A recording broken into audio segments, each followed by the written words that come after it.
प्रश्न है, कोयला और लोहा दोनों ही खदान से प्राप्त होते हैं, परंतु लोहे को अजैव संसाधन जबकि कोयले को जैव संसाधन कहते हैं, क्यों?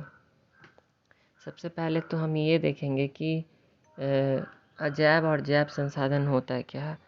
तो जैव संसाधन वो होते हैं जो जीव मंडल में विद्यमान है, जैसे कि जिनमें जीवन है। सीधा बात वो है कि जिसमें भी जीवन है वो जैविक संसाधन में आते हैं। लाइक पशु पक्षी हो गए, पेड़ पौधे हो गए, और मनुष्य भी, स्वयं मानव भी क्या है, जैविक संसाधन है जो इनकी पर्यावरण में जीवित रूप में मौजूद है, जो क्या करते हैं कि एक संतान की उत्पत्ति करके अपनी पीढ़ी को बढ़ा सकते हैं। उनका अक्षय नहीं किया जा सकता है, वो ख़त्म नहीं हो सकते हैं।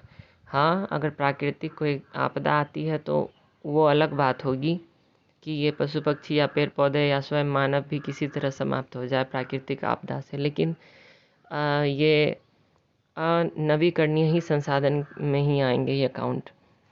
वहीं अजैविक संसाधन क्या है कि अजैविक संसाधन वातावरण में उपस्थित हुए सभी प्रकार के निर्जीव पदार्थ हैं जो कि प्राकृतिक संसाधन का भाग है, लेकिन एक निर्जीव पदार्थ के रूप में प्रकृति में उपलब्ध है।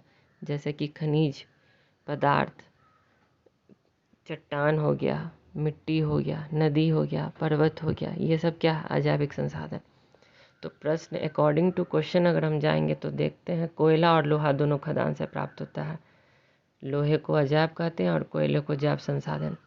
कोयला क्या है कि कोयला का निर्माण होता है पेड़ पौधे के सड़ने गलने से। कोयला का निर्माण सजीव पेड़ पौधे, सजीव प्राणियों के ही सड़ने गलने के पदार्थों के द्वारा कोयला का एक लाखों वर्षों के बाद इसका निर्माण होता है। यही कारण है कि इसको सजीव कहा जाता है, अर्थात कोयले को जैव संसाधन में हम काउंट करते हैं। वहीं लोहे को अजैव संसाधन कहा जाता है क्योंकि ये प्राकृतिक रूप से ही हमको प्राप्त होते हैं।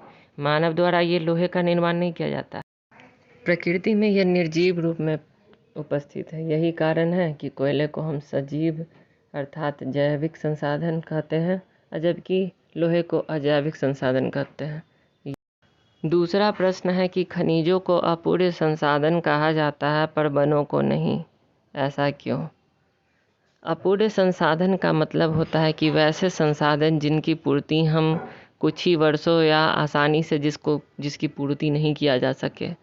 अर्थात खनिज क्या है, खनिज हमारे प्राकृतिक में उपस्थित सबसे कीमती संसाधनों में से एक है, जिसको बनने में एक बहुत ही बड़े अरसा लग जाता है। उसको लाखों वर्षों का समय लगता है उसके निर्माण में। बनते कैसे हैं, पेड़ पौधे के और मानव या फिर जीव जंतु के सड़े गले पदार्थों के द्वारा इन खनिजों का निर्माण होता है। बहुत ही लंबा प्रोसेस होता है, उसके बाद इन खनिजों का निर्माण एक जटिल क्रिया के बाद हो पाता है।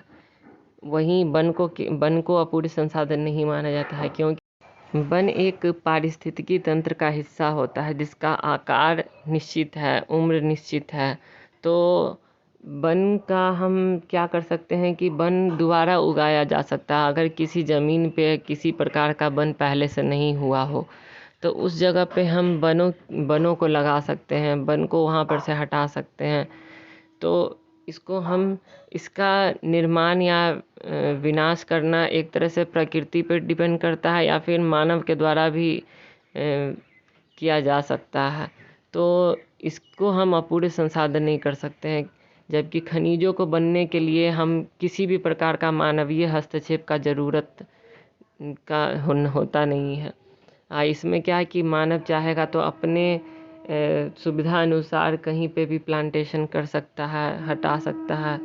यही कारण है कि खनिजों को अपूर्ण संसाधन की श्रेणी में रखा जाता है, जबकि वन को अपूर्ण संसाधन नहीं माना जाता है। Thank you.